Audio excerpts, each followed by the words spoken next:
top 5 portal needs Texas needs going into next season.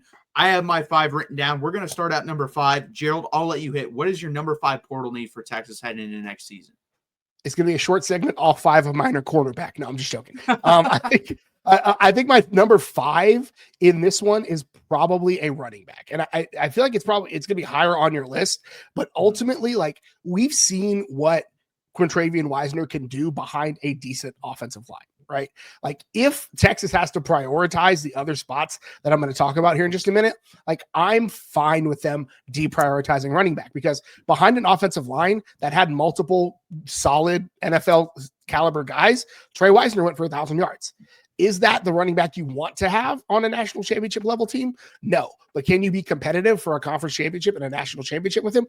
Absolutely. So do I think Texas should go out and grab a running back if they've got it? Absolutely. There's a kid in Florida, Jaden Ball, I'd love to have in Austin next year. But ultimately, like, of the 5 spots that we're going to talk about, that's probably the one that I have lowest on my list.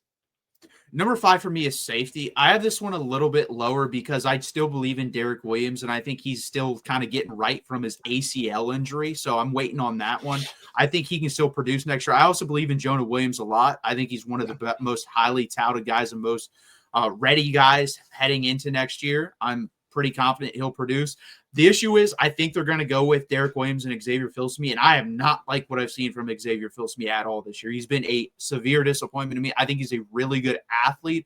I don't think he's a very good safety at this point. So I do think you should go and get – you don't have to get, a Thieneman that went to Oregon, all Big Ten type of guy, but can you go get, a third team, ACC type safety from somewhere? I think that'd be fine just to get in the rotation if you absolutely need someone to play next year. So that's my number 5 position. Yeah, I think that's fair. And actually, safety is also on my list as well, but we'll get your number 4 and then I'll jump in. Yeah, number 4 for me is wide receiver. So this is kind of where I think 1 through 4 for me, you can just throw it in a bag and just take one out. I think if someone wanted to make this the number 1, I'd be fine with it. I think Ryan Wingo can be a number 2 on a national championship team. I really believe that. I've seen some people saying he can't even be a number 3. I think that's absolutely crazy. I've seen worse number 3s. I mean, even like on that LSU 2019 team, guys, like you had Jamar Chase and Justin Jefferson, then you had Terrence Marshall. I think Ryan Wingo's better than Terrence Marshall Jr. I think he'll get drafted higher than Terrence Marshall Jr. I think he'll have a more successful NFL career than Terrence Marshall Jr. because I'm pretty sure that guy's not even in the league anymore. So I think he can be a number 2 on a national championship team. But you're going to have to go out and get a legitimate number 1. A couple years ago, we had 2 number 1s. Like Xavier Worthy and A.D. Mitchell were 2 number 1s. I would take either one of those guys as a number 1 on this team. I would take Matthew Golden as a number 1 on this team. I would take Isaiah Bond, if he was healthy, as a number 1 on this team. Go out and get someone big. If Cam Coleman is available, guys, I don't care how much he costs. Go get him. That dude is a game changer. Like in that game versus Georgia, if he had 1-on-1, you could have just thrown in the ball, and it's a 70-30 ball every time with him. That's how freaking good that guy is. So go and get a bona fide number 1 wide receiver. And don't tell me they're on the bench, because if they were on the bench, they should have been playing this year. And again, if that's the case, then my God, we have an issue if Khalil Lockett was truly that good or Jamie French was truly that good and he was on the bench this year. So I have number 4 as my wide receiver. I actually also have number 4 as wide receiver. Okay. So you and I are thinking in agreement there. And I think, to me, it is like you find a 1-year rental from a school like Auburn. You find a 1-year rental from a school like Florida, where you've got a guy who is 1 year away from being the next guy in the NFL, right? From being a 1st or 2nd round draft pick. You're like, hey, your coach is gone. You don't know what this next year is going to be. Let me plug you into this offense. You saw what we did with Xavier Worthy. You saw what we did with a guy like A.D. Mitchell, who played in Austin for 1 year and now is, again, his NFL career's got bounced around a little bit, but he was drafted early. Folks wanted to have him, right? Isaiah Bond, notwithstanding, right, his injury and the legal stuff, but like Texas has had a good track record bringing in some of these guys and getting them a 1-year stint where it's the weird part about the NIL portal era is like you have to get comfortable with having a couple of mercenaries on your roster, because just because they're only going to be here for 1 year and one of their chief motivations is getting a check, like I talked about when we're talking about getting to the elite status, those kind of guys know that you're only as good as your tape. And so they're going to go out and they're going to play their tail off and they're going to make $1 million in that year. And both of those things are fine, right? So go out and get a guy who's a 1-year rental. Cam Coleman is the kind of guy, or, I'm thinking of, I can blanking on the kid from Florida, but like those kind of guys where they've got Dallas Wilson. Dallas Wilson, right? 1 or 2 years left. Like, get him on campus. Say, hey, we're gonna get you into the league. You're gonna have an opportunity. You don't know what this new coach is gonna do, so come here. You know what our offense is. You know what we can do with wide receivers. Look at Devonta Smith. Look at AD Mitchell. Look at Xavier Worthy. Come be that guy at Texas for a year and then go get paid in the league. Like, it is such a good selling point for what Texas can do for those guys. I have another one that no one's being talked, that he isn't really being talked about, but he's just as good as, in my opinion, or pretty damn close to Cam Coleman. Nick Marsh at Michigan State. Like, Michigan State sucks, guys, and he's a very good wide receiver. So I think there's a chance he jumps in the portal, and he's not going to be as much as Cam Coleman. He'll probably be 70% of the price, but 90% of the talent. Like, he's a very good wide receiver, and I'd be complete. He actually kind of reminds me of AD Mitchell, so I'd be completely fine if that's the route you went to. And I'm sure if I dug deep enough, there'd be about 10 to 12 guys I'd be completely fine with Texas getting in the portal at the wide receiver position. And for the guys that are on campus already, that makes you better. That gives you more opportunity. Like, if there's a guy like AD Mitchell that requires an extra defensive back to cover him, that makes it better for you, Ryan Mingo. That makes it better for you, DeAndre Moore. Like, that to me, again, it is a must-have in this offseason. Who's your number 3? So my number 3 actually is a safety. So I have safety a little bit of higher priority, specifically because we saw how bad it could be if Texas can't communicate on that back end. And we spent a lot of years with Texas playing really bad safeties, and I cannot go back to that. And again, I think of a guy, right? Like, I think of a guy like Andrew Makuba, right? Who comes in, again, it's a 1-year rental because like you said, Texas does have a ton of young talent back there. They've got guys that have been 1-year players, 2-year players. And frankly, we haven't seen them be those kinds of vocal leaders back there like Taft can be pre-injury, like Andrew Makuba was when he came in from Clemson, right?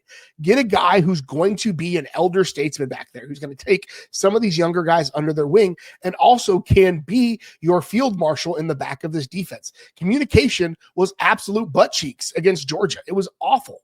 And Texas has one of those senior guys back there. They have Michael Taft, who probably was a little rusty, a little off his game because he missed a couple of weeks. But when push comes to shove, like, you need to have a guy back there that can run traffic and be your traffic cop. So that, to me, like, go out, get a 1-year guy who can be that as Jonah Williams gets a little bit more experience, as Derek Williams get a little bit more experience. So I, like you, have safety, but it's higher on my list. No, I think that's completely fair. I'm going to go cornerback for my number 3. A little bit different, but same. I mean, guys, we would be so bad without Malik Muhammad. Imagine if we didn't have Malik Muhammad this year, and I think we'd probably be worse than 2023. Go watch the Florida game.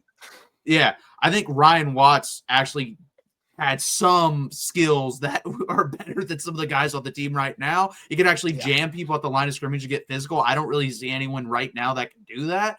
I do think Cade Phillips has potential, but again, guys, you cannot go into next season and be like, you know what, I think he has potential, let's throw him out there. No, actually, this is the time to do that. These next 2 games, if I see anyone out there other than Cade Phillips, if I see Warren Roberson or Jalen Gilbo at the other cornerback position, I'm going to have a giant problem because Cade Phillips is a 5-star. He's got talent. Even on that rep where it was a touchdown, he at least was close. He's got his arm there. If that's a slightly behind thrown ball, it's incomplete. It was a good throw. He did get beat. He has to realize, too, the safety's playing with inside leverage. He should have been outside. But again, overall, he was in position for the most part, other than a perfectly thrown football from Gunnar Stockton, who was really good in that football game.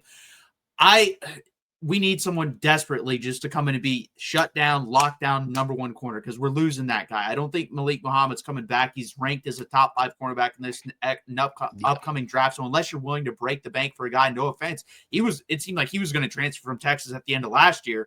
I really think he's off to the NFL. So you have to go get a cornerback because, again, you cannot be running Cade Phillips, Kobe Black, and whoever else out there next year at cornerback again, with especially probably a little bit weaker, about the same type of safety play. Unless you're getting elite safeties, you can't go out there with bad cornerback play. Yeah, no, I've actually got, cornerback's my number 1. Like, cornerback is my number 1 spot on this list. So we'll just jump in. My number 2 is interior offensive lineman. I need guards. And I have this not at number 1 because if Texas goes back out there with the unit that they ran over the last 2 games, it's not terrible. It is what it is, right? No. Like, it can be better. It can be a lot better and adding a couple of interior offensive line. But I looked at how bad the offensive line was versus how bad the secondary was without Manny Muhammad against Florida, and that's how I picked 1 and 2, right? Because the difference in that Florida game was Manny Muhammad not being there, right? And the offensive line was also trash, but there were some injuries, right? So like ultimately for me, like these are interchangeable. You could put either one at number 1, whether it's interior offensive lineman, whether it's corner. If Texas doesn't go out and grab multiple at both of these positions this offseason, I'll be mad. Straight up mad. Like you need multiple interior offensive linemen. You need multiple corners. You cannot go into next season with this group. Like, will it be okay on the offensive line? Probably, but it won't solve many of your offensive problems, right? You'll still be unable to run the ball. So you're going to go and get beat by somebody like you did on Saturday. So like, Texas needs it. And there are guys that'll probably be available. Again, there are some guys playing for LSU that don't have a head coach right now. There's some guys playing for Florida that don't have head coach right now that I would love. They're also from the state of Texas. So you can get them to come home a little bit, right? That to me, interior offensive lineman, I got it 2. Cornerbacks, I got it 1. Number 2 for me is running back. You were right. I had this higher. And the reason why is if you look at the best red zone offenses we've had under Steve Sarkisian, it went with a great running game. When we had Bijan Robinson, Roshan Johnson, it was the best red zone offense we had. And we're terrible in the red zone. Ever since then, it's been downhill completely. And that's because the running backs have not been as good. Jonathan Brooks, it was okay, but it still wasn't as good as when you had Bijan and Roshan. So you have to go and get that elite running back. We don't have the guy. Quentin Jammer said this on Twitter. He was literally saying, Georgia has these guys in the backfield and they're explosive. Our guys look like they're slow as hell back there. And they are. Like Trey Wisner looks like he's stuck in neutral sometimes. And CJ Baxter is clearly not back from injury. I mean, that's been clear the whole year. And I told people that, like, I never understood why people had us in the top 5 running back room discussion, because CJ Baxter is not going to be the guy you thought or you had early on. He's just not. That's a major reconstructive surgery, and he may never be the same. That's the honest truth of it. He may never be the same at Texas. He may have to transfer because he's not the quality that we really want on the roster anymore. So you have to go out and get an elite running back. I think we'll solve a lot of issues. And when we go up to my number 1 spot, which I'll give you a hint, it's the guard position, and I'll just hit on that as well. They're married to each other because I believe to unlock what Steve Sarkisian truly wants to do, if you're going to be married to the scheme, guess what you got to do in this scheme? You got to run the football, and you get to have play action to hit the ball deep. So you need a good running back and you need a good guard to hit the type of inside and outside zones he wants. And we saw what our guards did versus Georgia. Those guys were so damn slow. They could not pull versus Georgia. When they pulled versus Georgia, it was either Georgia running right behind them and making the play, or it was hey, I'm reaching back, I'm holding them, and you saw the penalty. So guard and running back are 1 or 2 for me. That running game has to get going. We just talked about versus elite competition, the yards per carry average. Georgia's holding you under 1.5 yards per carry all 3 meetings. That changes every one of those football games. If you can run for 3 yards per carry in those games, I think we win the SEC championship game. And I think we're probably in that game we just played and in the first game a lot better as well. So you have to get a little bit more physical along the offensive line, especially the guards. And then you have to get a physical specimen at the running back position. I like Derek Cooper, and I think he will be that, but you cannot make him that his freshman year. So go out and get another running back. I think it's fair. And again, you and I, the running back is the big difference on our board. Because again, these are all like, I want Texas to go for all of these. Like, Texas should go for 1 at all of these positions that we mentioned. But I think running back, it's hard to find a Bijan Robinson in the portal. Oh, it's hard to find a Roshan Johnson in the portal. So, like, can Texas get better there? Absolutely. But of the spots that I think are going to have, like, I don't want Texas to go out there with 2 tackling dummies at running back like they have these last couple of games. Like, it's inexcusable. As University of Texas, it is inexcusable to be in that situation.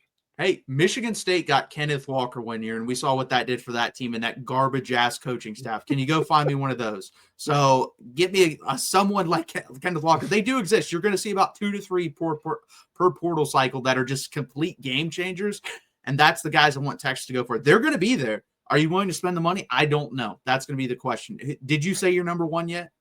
I did. My number 1 was corners. Okay. Yeah. Because we saw how bad Texas was against Florida in the secondary. That was just, it looked like my 8-year-old flag football team out there playing secondary. Like I would trust some of those kids more than I trusted some of those corners that showed up against Florida. Like that was just inexcusable. That was just There's no reason that Texas should put that level of incompetence on the field in the secondary, period. There's no way. So like Texas needs to add, I think probably 2 guys at corner. I don't trust Cade Phillips probably is the only guy that I would even feel okay with being in the two deep next year at corner. I hate everything else that's going on in that room. No, I completely agree. He's the only one I'm like, you know what? Let's let it ride there and see what happens. But I've seen enough of Kobe Black. I thought he was going to be good. I don't think he's very good. Warren Roberson is just, I don't even know why he plays any position at this point, why he's on special teams. He's cost us dearly. So yeah, he should just not play for the University of Texas. And guess what? I don't feel bad about saying that anymore because he's probably getting paid hundreds of thousands of dollars to commit a lot of these penalties for Texas. So I don't feel bad about that. And I also wanted to say this because there's a couple people on Twitter that were mean to Terry Joseph and Blake Gideon. Boy, I bet you miss them now because those guys have done a pretty good job. Look at Blake Gideon's doing at Ole Miss. I think he's doing a pretty damn solid job over there. So I wish we had them back. Yeah, it would. I'm curious to see what it will. I would love to see what it will look like with those guys because it was definitely better last year. Yeah, much better. And that's the thing. The front seven has been really good. Like the front seven still, I think, a top 5 front seven in the country. The back end is just fell completely off the cliff. And I didn't expect that. I thought it would definitely take a step back because you're losing Jahdae Barron and Andrew Bakuba, 2 special high-level intellectuals on the defensive side of the ball. Yeah. So I expected that, but I didn't expect it to go back to literally 2023, basically is what it did. We're just have Ryan Watson, Terrence Brooks running out there again. So I think that's inexcusable. I'm with you. Again, guys, please hit that like button. Please subscribe. Let us know who you think your top 5 portal needs are. Give us specific players as well. I'm very curious about that. We gave you some specific names. We might do that actually in a couple weeks, maybe after the season. Hopefully, we do make the playoffs. If we don't, in between our whatever bowl game it is, we'll talk about specific players Texas could target.